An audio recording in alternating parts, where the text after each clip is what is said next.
Quero convidá-los a abrir suas Bíblias em Apocalipse, capítulo 1, de 4 a 8. Quando ele não falou que está meio bagunçado, eu vejo tudo aqui, mas está tudo tão arrumadinho, tão bonitinho, não tem nada bagunçado aqui. Está tudo legal. Apocalipse, meus queridos irmãos, o último livro das Escrituras, capítulo 1, versículos 4 a 8. Nosso tema é a dedicação. Os irmãos sabem que o livro de Apocalipse foi escrito numa época de muita perseguição, de sofrimento, de tristeza, de luta tremenda.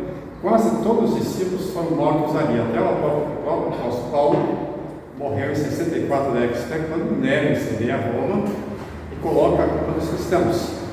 Quando as casas do povo de Roma estavam tudo incendiadas, como foi a Nero, mas quem fez isso? Só olha para os cristãos têm uma casa incendiada.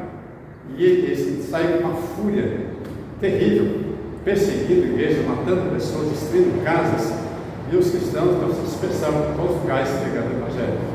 João foi o último apóstolo a morrer, talvez por 95, 100 anos, e foi exilado então na ilha de Patmos. Lá estava trabalhando na pedreira, fazendo seu trabalho. E ele então tinha saudade dos seus irmãos e sofria quando lembrava de como aquela perseguição começou, sendo uma perseguição injusta contra um povo que nunca fez mal a ninguém, mas era um século ímpio como o nosso, também apesar de ser a época mais curta de todos os tempos, cercado de toda a tecnologia, alta tecnologia, a cultura de toda a comunidade. Infelizmente somos uma geração perversa na vida. O que se salva da nossa geração hoje é a igreja. Homens e mulheres que se convertem a Cristo, recebe Jesus no coração, começa com fé de esperança e confiança no Deus. Somos luz para as nações. E essa igreja, por pequena que seja, é luz para a comunidade cristã. E mesmo que muitas pessoas ainda não tenham vindo aqui, todo mundo está vendo, a igreja está num lugar central, todo mundo passa de ônibus, de carro aqui está vendo. E algum dia entrarão aqui pessoas que vocês jamais poderiam imaginar que vão entrar. Mas enquanto vocês trabalham, pelo seu testemunho, o Espírito Santo de Deus está trabalhando, proporcionando experiências para que esse povo entenda a palavra de Deus. Amém, queridos? Vamos abrir então nossa Bíblia. Eu convido nós a colocar em pé mais uma vez a leitura da palavra. Vamos ver então Apocalipse 1, de 4 a 8. Eu vou estar lendo versículos, os irmãos que desejarem poderão ler os seguintes.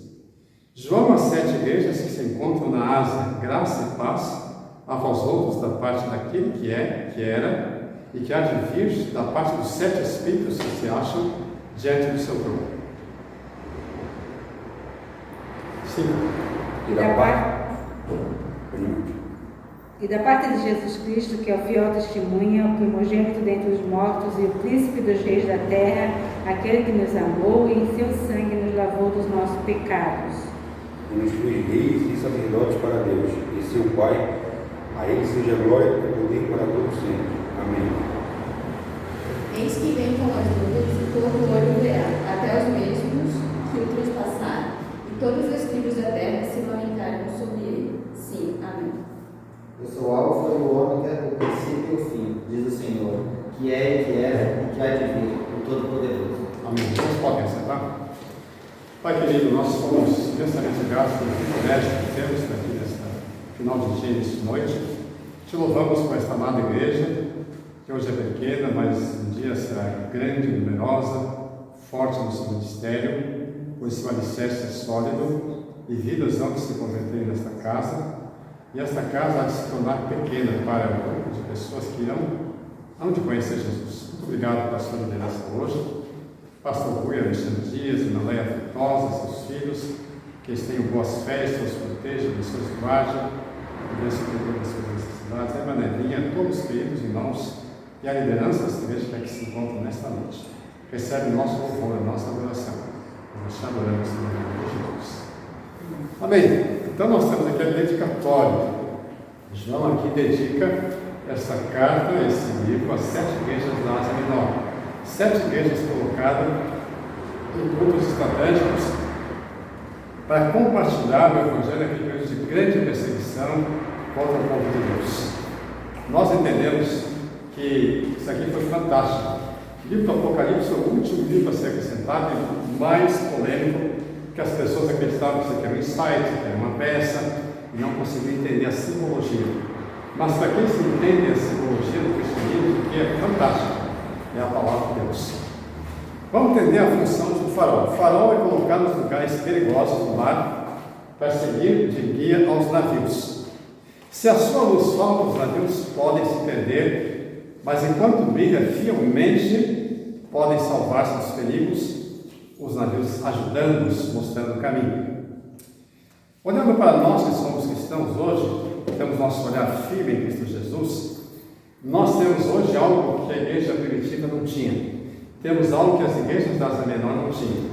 E elas estavam colocadas em lugares estratégicos, e a ordem do Senhor é que essa carta fosse escrita e enviada àquelas 7 igrejas da Ásia Menor. E a gente vai observar então na leitura do texto que cada uma delas tinha qualidade, cada uma delas tinha o seu ministério e o seu trabalho. E Cristo não censou apenas duas igrejas, Lida e Filadélfia, não foram censuradas. Então essa carta é apresentada às igrejas como uma palavra de conforto, de esperança, para que eles não desanimassem, mas permanecessem firmes no Senhor. As notas exegéticas desse texto, 7 igrejas, os nomes dados no versículo 11. Igreja, grego, eclésia, assembleia, convocação. No Novo Testamento são assembleias do povo de Deus. A Ásia, nome de uma província romana, e hoje a gente sabe que é um continente, um dos maiores continentes da área ocidental, que antes estava na moderna Turquia. Aquele que era e que há de vir, um título dado a Jesus Cristo Salvador.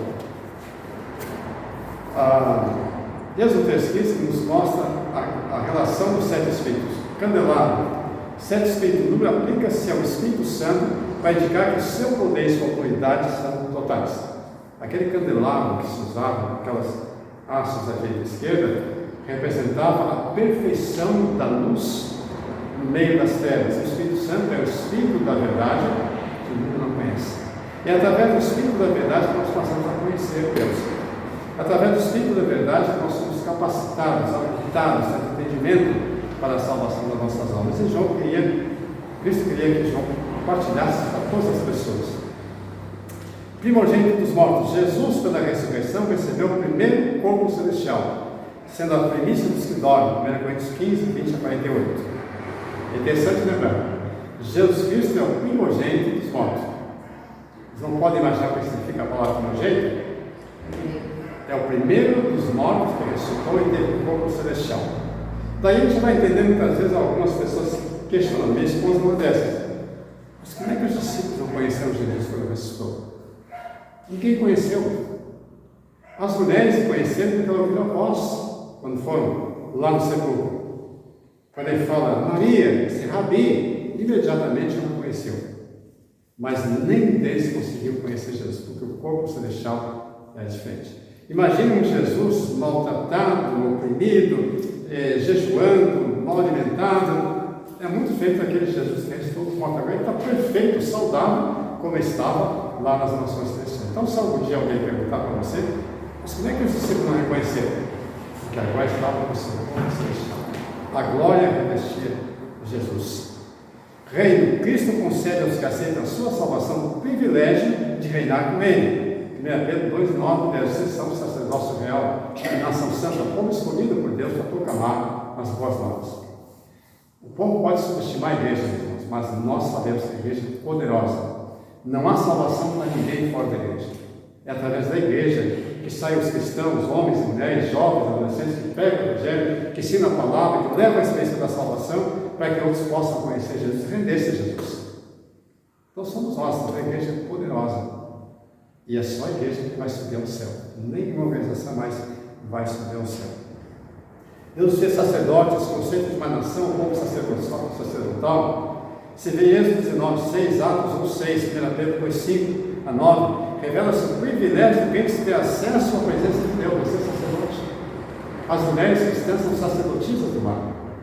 São mulheres que representam Deus no seu lar, que edificam o lar cristão. Por isso a sua função como esposa é importante.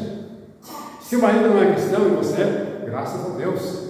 A casa tem uma sacerdotisa, um sacerdote do lar. E nós, como cristãos, somos chamados para sermos sacerdotes. Eis que vem, refere-se à promessa da segunda vinda de Cristo. A primeira vez Cristo veio como Salvador. nasceu na manjedoura e humildemente se apresentou à sociedade. Se identificou com todas as pessoas da sua época. Se preocupou com os pobres oprimidos da terra. Mas agora ele não vem mais como Salvador.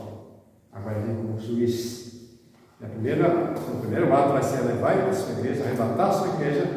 Depois ele vem então para o julgamento. Alfa e ômega, primeira e última letra do alfabeto grego, apontando para Cristo como o autor e o fim de todas as coisas. Ele começou lá em Gênesis capítulo 1, quando o Senhor diz, por quanto que é o homem, um dos nossos irmãos deus nos questionou. Pastor, então é por isso que o Senhor diz, façamos o homem a nossa imagem e semelhança, se é Deus Pai, Deus Filho e Deus Espírito Santo. Então, a Santíssima Trindade estava ali. Então, nesta noite, a gente vai ver com os irmãos, início de noite, né? A quem é dedicado o livro do Apocalipse, qual é a mensagem do Apocalipse e o que as famílias da terra farão sobre Jesus Cristo. O que nós vamos fazer sobre Jesus?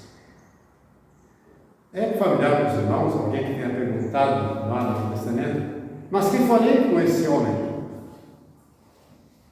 Ele olhou para Jesus, não tinha culpa nenhuma, esse cara é meio inocente, não fez nada errado, nada que mereça a morte, só tem coisas boas dele. Isso, e lava as mãos, porque ele, sendo imperador, não vê culpa nenhuma em Jesus. Mas seu próprio povo pediu a sua condenação. A quem é dedicado o livro, meus irmãos? Primeiro as igrejas da Ásia Menor. Vocês vão ver quais são as igrejas? Éfeso, Esmirna, Pérgamo, Tiatira, Filadélfia, Sardes e Laodiceia. Aí eles vão lembrar. Então, essa carta enviada aquelas igrejas. Hoje, nós lemos a Bíblia Sagrada, essa carta enviada das nossas igrejas. A primeira igreja batista, de governador Celso Ramos, a igreja batista, vão viver. E é nossa missão sair das quatro paredes e dizer para todo mundo que Cristo reina, que Ele ainda está salvando vidas, que a porta está aberta para que outros possam entrar nos céus também, assim como entra na igreja. Isso é maravilhoso. Quem é o autor desta carta, meus irmãos? A maior parte dos teólogos e pensadores estão atribuindo a sua autoria a João, filho de Zebedeu. Muitos, durante muitos anos, pensaram que era João, irmão de Jesus. Mas os irmãos de Jesus questionaram, duvidaram dele, da sua autoridade. Não creram nele, mais tarde eles creram. Mas João, filho de Zebedeu, o apóstolo de Cristo, foi aquele que escreveu essa carta. Justino Mártir, que viveu cerca de 135 depois de Cristo, e Irineu, cerca de 180 depois de Cristo, ambos afirmam que ele foi filho de Zebedeu. E a autoridade não, porque eles não viveram com o apóstolo João, e tem notícias dele.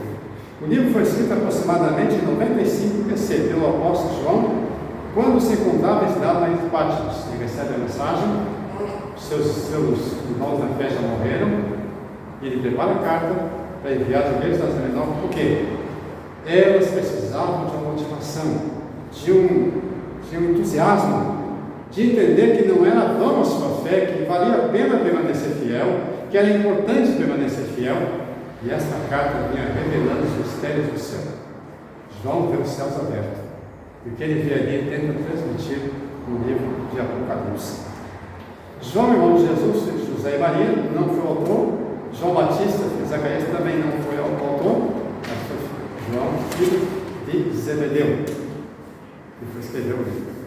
Então nós percebemos aqui, e precisamos estudar isso para poder compartilhar, né, participar da escola bíblica dominical, que é importante. Nós temos uma escola com quase 30 pessoas, eles vão ver para nós, é bastante, porque hoje em dia as pessoas estão abandonando a escola bíblica, ficando só à noite. E aí à noite, se você vai durante o dia, você vem para a igreja à noite, você vai estar caindo de sono, com fome, cansado, e pode até dormir no tempo, né? Então para nós o importante é aquele horário da manhã, para que isso ocorra. Vamos agora então entender o porquê dessa palavra. Por que o autor desta carta estava preso? O que você levou João para avisar? Ele pregava a palavra, pregava Jesus. Isso, ele era um perigo para o rei de Roma. Porque ele pregava a verdade, a honestidade, o amor a Deus, o amor ao próximo, e não aceitava qualquer ato ilícito. Ele era um pregador do Evangelho. Os demais já tinham sido mortos. João vai ficar com compaixão dele, porque era velhinho, estava com 80 anos, e ele vai para ele de Patmos lá, quebrando pedra, naqueles momentos quando ele lembrava com saudade dos seus irmãos, e a Bíblia diz aqui no texto que ele estava sentado no dia do Senhor, próximo a uma árvore, lembrando de toda a sua história, toda a história da igreja, a pregação do Evangelho, cita a palavra de Jesus, quando Jesus Cristo se apresenta a ele. João, eu sou o Alfa e o Ômega, o princípio e o fim. Eu vim trazer-te a última mensagem para você fechar o cânon bíblico. E aí, meus irmãos, Cristo descendo ao céu para ele. Mas João foi preso por causa da sua fidelidade, por causa da sua obediência à palavra. E quando nós, meus irmãos, somos injustiçados, maltratados, vamos para a cadeia por amor a Cristo, nós estamos glorificando o nome do Senhor. A gente precisa sempre pensar nessa possibilidade. Qual é, meus irmãos, a mensagem do Apocalipse? É uma mensagem de alerta. Vou pedir que algum irmão leia, por gentileza, Apocalipse 2,7. Outro irmão pode ver Apocalipse 2,5 e outro Apocalipse 13,12. Pode, por favor. Quem tem ouvidos, ouça o que o Espírito diz às igrejas. Ao que vencer, darei a comer da árvore da vida. Amém. Então, esta palavra, queridos, eleva a história do início do Apocalipse até o final. Quem tem ouvidos, ouça o Espírito de Deus. Quem tem ouvidos, ouça o Espírito de Deus. Quem tem ouvidos, ouça o Espírito de Deus. Hoje queremos repetir isso na igreja. Pregador, quem estiver à frente, quem tem ouvidos para ouvir a palavra de Deus, ouça o que o Espírito de Deus vai falar. O Espírito Santo fala através do pastor, através do irmão, através da irmã. Nós só temos que ter ouvido para ouvir, identificar quando Deus está falando. Identificar quando não é Deus que está falando. A gente ouve muitas vozes deste mundo e nem sempre uma pessoa que está pregando, está entregando a palavra, ela está sendo a voz de Deus. Por isso é importante estudar a palavra, sermos corretos, íntegros com relação às Escrituras Sagradas, pregar aquilo que está escrito. Nada mais do que isso, não podemos aumentar e nem diminuir. É aquilo que está escrito. Então, o alerta para nós, que é da época, que é para nós hoje, ouça o que o Espírito diz às igrejas. Apocalipse 2,5.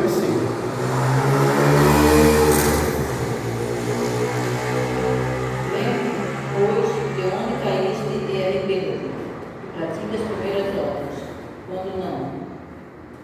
E pratica as primeiras obras, quando não. Brevemente a ti virei, e te darei do seu lugar, do teu castigo, se não te arrepender. Amém. Então, aqui uma das igrejas que recebe essa mensagem, porque havia muitos pecados dentro dela, coisas que não agradavam a Deus. Olha, lembre-se, foi que você caiu. Onde foi que você caiu? O que houve de errado? Por que você caiu? Por que você pecou? Por que você está tão longe hoje? E, infelizmente, muitas vezes, meus irmãos, alguns deles estão muito longe do seu Criador.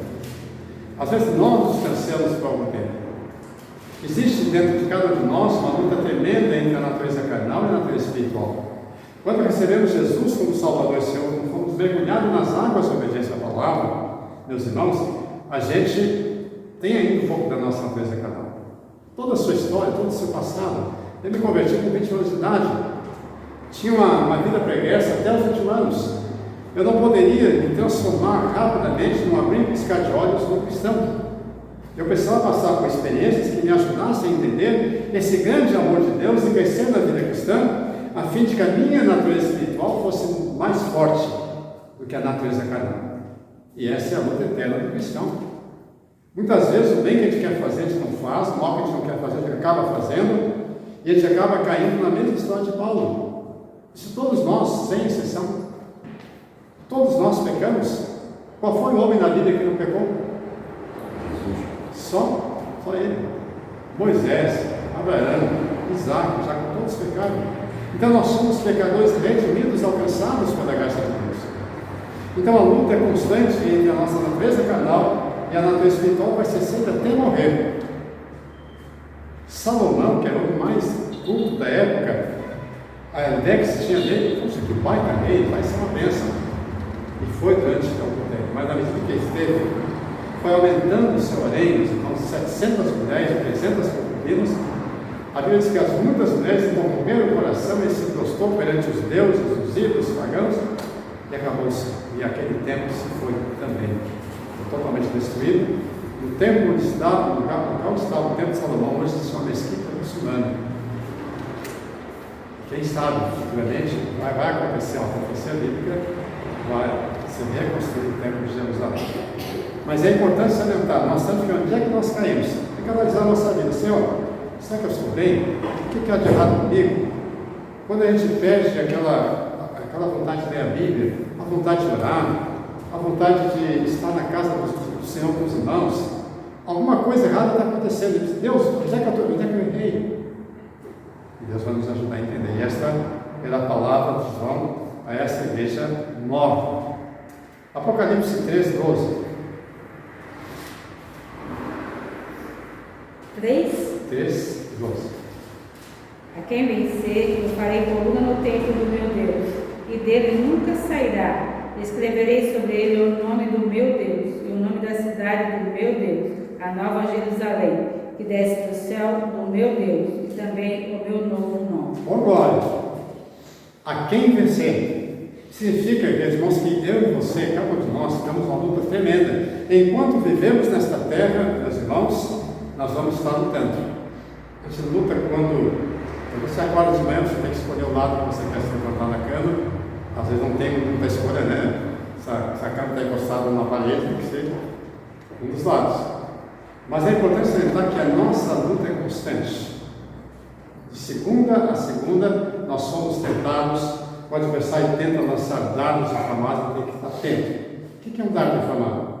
É aquele pensamento que vem na cabeça da gente para fazer alguma coisa que não seja adequada, segundo a vontade de Deus, e muitas vezes pensamos que é nós mesmos, e não é. Satanás lança o dardo, e ele vai na pessoa. Se ele tiver maturidade espiritual, vai entender, poxa, isso não vem de mim não. Vai orar, vai buscar Deus, e pronto, acabou aqui. E nós vivemos na época em que o espírito de prostituição está no ar. Temos que tomar cuidado. É lamentável o estado miserável, desculpe a expressão que eu estou usando, que a nossa geração vive hoje. É coisa terrível. E a gente sente-se até mal em ver algumas coisas que acontecem. E até dentro das nossas pautas igrejas. Graças a Deus que aqui não tem isso. Bom ver também não tem. Pelo menos por enquanto eu espero que não tenha. Porque temos um nome a zelar. O que as famílias da terra farão sobre Jesus Cristo?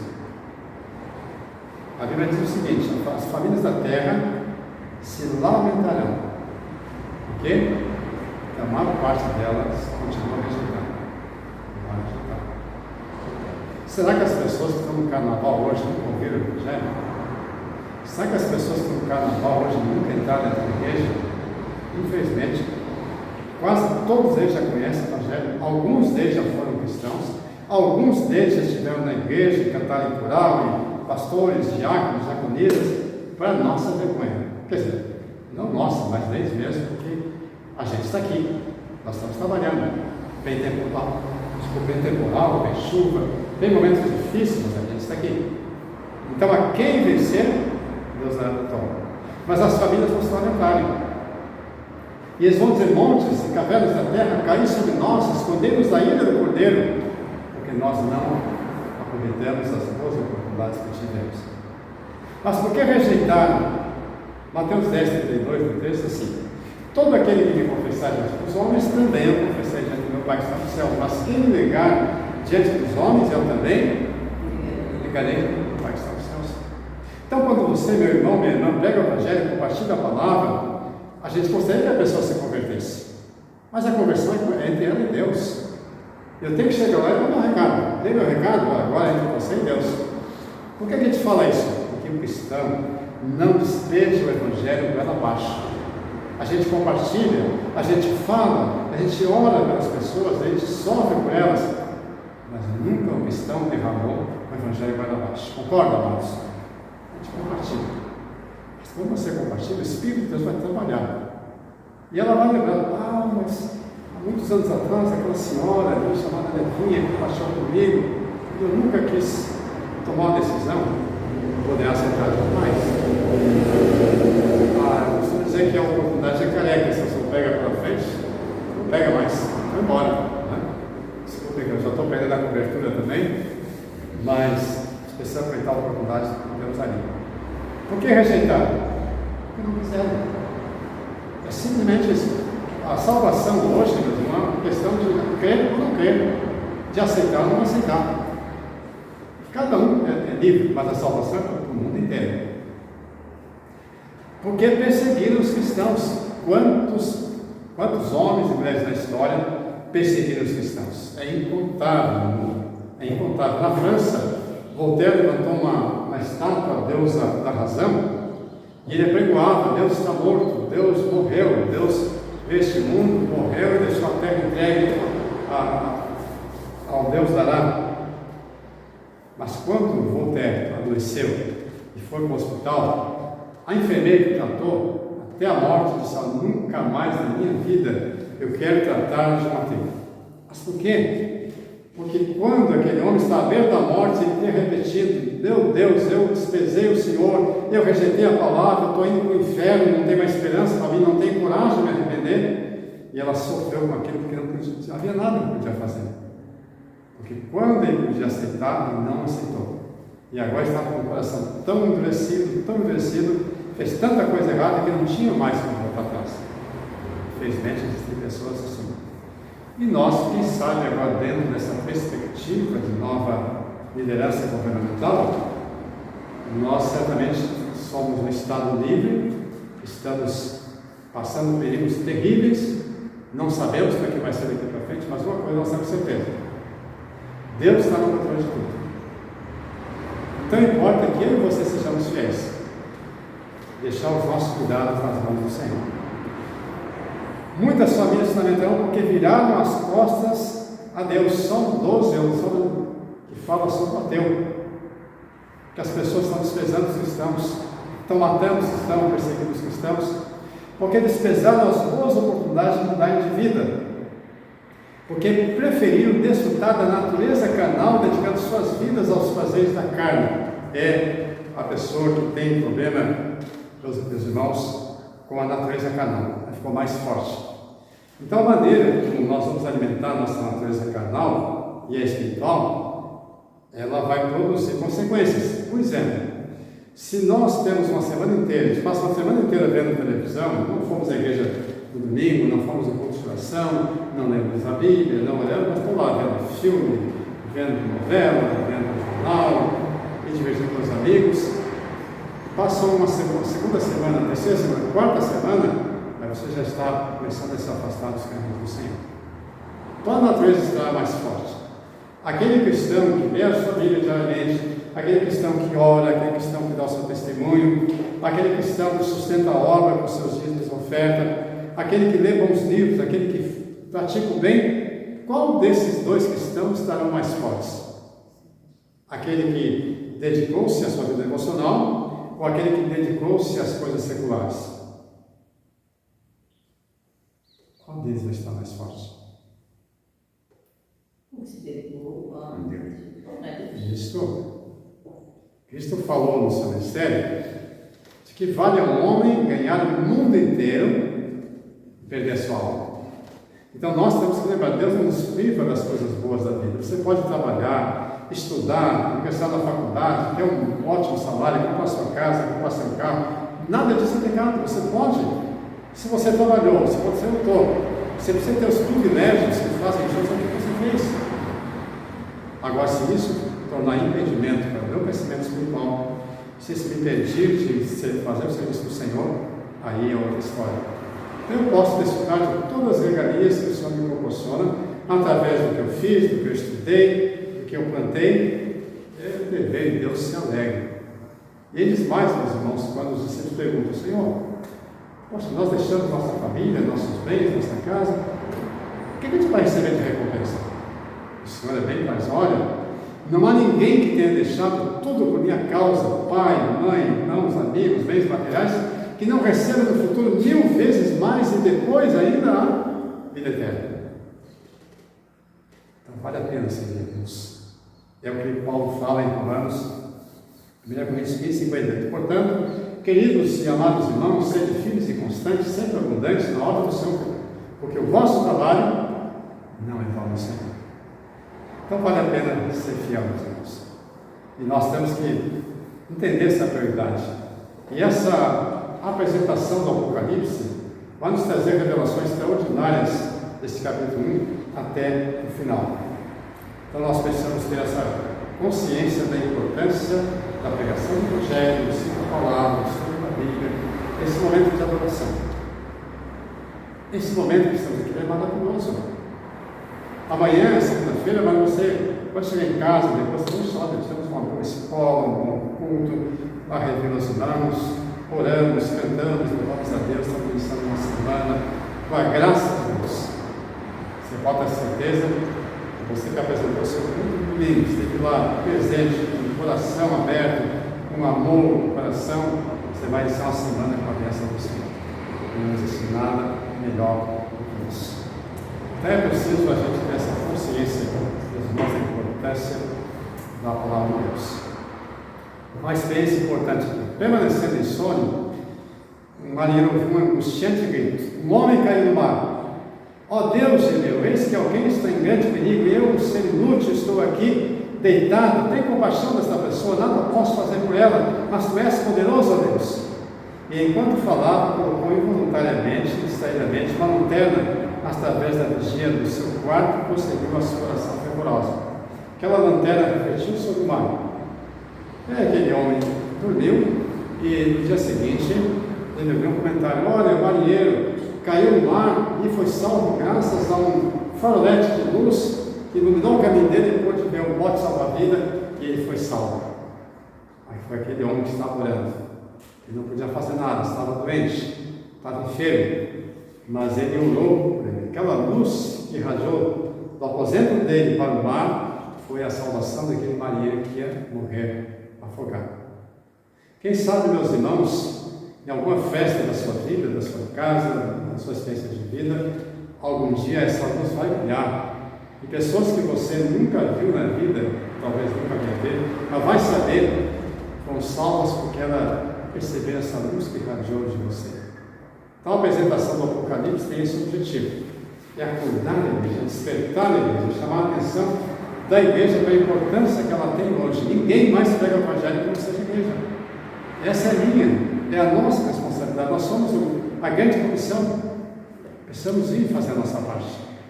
Ensinar os nossos filhos para que deem o seu testemunho. Fale do amor de Deus. Lá no Velho Testamento houve uma importante experiência de uma menina, a 1 Reis 5, que fala sobre Naamã, que era um homem leproso, doente, vivendo separado da família, nada podia fazer por ele mesmo, mas era um grande general. Mas os exércitos que estavam sob o comando dele prenderam uma menina e levaram para ele como criado. Aquela menina estava lá, e vendo o dia sua patroa chorar, se patroa, o que está acontecendo? O que está vendo com a senhora? Está com dor? Está sentindo alguma coisa? Não. Meu marido é que é leproso, tenho saudade dele, queria vê-lo, queria tê-lo aqui comigo, mas não posso. E aquela menina diz: ah, se ele estivesse lá em Israel, o profeta oraria por ele e seria curado. Aquela mulher rapidamente voltou alento, mas surgiu um farol, uma luz, e ela então mandou falar para o rei de Naamã. Mandou a carta. E ele viu a carta e disse: puxa, mas Israel é cura. E ele escreve uma carta, então manda para o rei de Israel: olha, chegando o meu servo aí, peço que você ore, cure ele, manda ele de volta. Coisa de reis ateus não entendem que outro rei não pode curar, né? E o rei de Israel recebe aquela carta e rasga as suas vestes: olha, está vendo, está me provocando? Quem sou eu? Sou Deus para curar? E aí ele fica tão irado. Mas Isaías, ele ouve o que está dizendo, diz: olha, desculpa ele dizer, olha, manda ele vir aqui. Manda ele vir, por que quando rasgaste as tuas vestes? Manda ele vir ali, que eles vão saber que há um profeta em Israel. E aí o rei mandou Naamã ao profeta de Israel. Só que Naamã era muito orgulhoso, muito vaidoso, cheio de si, né? Como um herói de guerra, ele queria confetes, queria louros. E quando ele chega onde Eliseu está, Eliseu nem sai. Ele diz: ó, vai lá, tu se banhar 7 vezes no Rio Jordão. Mas eu banhar 7 vezes nesse rio, lá no centro? acaso na minha terra não tem muitos rituais vivos? Por que eu tenho que banhar aqui? E ele estava já voltando irritado. Aí seus conselheiros disseram assim: escuta, meu senhor, meu pai, se ele te mandasse pedir uma coisa difícil, você não faria? Olha, pedir uma coisa tão fácil, vai tomar banho. Vai lá no Rio Jordão tomar banho. E ele seguiu o conselho dos seus conselheiros, foi lá no Rio Jordão, banhou a primeira, segunda, terceira, quarta, quinta, sexta, sétima. Ele disse: a sétima vez da água está curada. Todo aquele orgulho, aquela empáfia que tinha caído por terra. A felicidade que ele sente naquele momento, se vê curado, ele olha, toca dele mesmo, mas estou curado. E aí ele pede para ele ao profeta. Por quê? Ele queria entregar ao profeta os presentes que o rei mandou.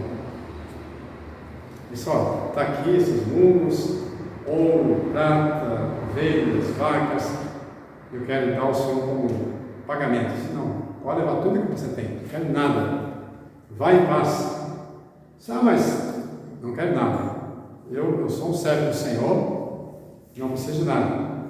E aí, então, só me permite levar 2 carregamentos de terra nos mundos, porque nunca mais esse teu servo vai oferecer oferta a outro Deus que não seja o Deus dela. Porque eu sei que em toda a terra só existe Deus aqui em Israel. Ele creu, ele se converteu, ele entendeu, ele agora está transformado, está liberto. E Eliseu permite, ele sai com tudo que ele trouxe, mas Geazi era muito ambicioso. Mas eu não vou deixar esse Sírio sair daqui, com tudo isso que não é para nós, não é? E ele então sai da presença de Eliseu e vai, só Senhor, agora mesmo, chegou lá uns filhos de profeta, e eles estão precisando disso. Sai daqui, leva 2 talentos de ouro, leva tudo que você quer, que você precisar. Geazi teve ambição, natureza carnal, teve vaidade, e ele foi lá e pegou. Ele mentiu. E agora ele volta para sua casa, coloca as suas coisas, e volta, e eles já perguntam: ô Geazi, onde você foi? Sabe, o teu servo não foi a nenhuma parte nem aqui nem ali. Sim, mas esse rugido de vaca e de ovelhas que eu estou ouvindo, isso é um motivo para você sair daqui e lá pedir essas coisas para esse homem? Por que você foi lá? Não precisamos de nada, nós temos tudo. Tudo que nós precisamos, Deus vai nos dar. Por que você fez isso? Só olha, agora você tomou a decisão que vai trazer consequências na sua vida. A lepra que estava sobre Naamã vai se apegar a você durante toda a sua geração. E aquele homem perdeu tudo que tinha. Tinha o privilégio de estar com o profeta, agora não pode mais ver com o profeta, ele está longe. Aquela lepra que estava na foi para Geazi. Ao compartilhar essa experiência, meus irmãos, eu quero dizer para os irmãos que sempre há consequências das decisões que tomamos na vida. Se nós agimos pela fé, se nós amamos a Deus e confiamos em Deus, tudo que eu e você precisamos está nas mãos do Senhor. Pode não ter nada. Mas Geazi mentiu para Naamã, e Geazi teve que mentir para o profeta Eliseu. E tudo aquilo, meus irmãos, quando a premissa é falsa, todo o restante é falso também. Tem pessoas que você não pode acreditar, porque tudo que vem dela é falso. Tudo que vem dela é mentira, porque não é uma pessoa espiritual. Então, João aqui, ao compartilhar essa carta, essa apresentação do Evangelho, está dizendo: ó, gente, fiquem firmes, avancem com a pregação do Evangelho, não tenham medo, tenham certeza absoluta que Deus está no controle, que Ele vai cuidar de cada um, que Ele já preparou para nós as nações eternas. Vamos ficar firmes. E aquelas 7 igrejas distribuíram a mensagem por todo aquele mundo antigo. E assim a mensagem chegou na Europa, chegou na Ásia, chegou na China, e hoje a gente vê que todos os continentes da Terra, raríssimas exceções, não há pessoas salvas. Nós temos batistas em quase todos os continentes, mas porque as pessoas estão indo cumprindo a sua parte. Que o Senhor possa nos ajudar, meus irmãos, nesta noite, a fim de que a gente possa fazer, nós possamos fazer a nossa parte. Nós precisamos fazer a nossa parte. Quero cantar com os irmãos o hino, em seguida a gente vai estar encerrando, passando a palavra na Levinha.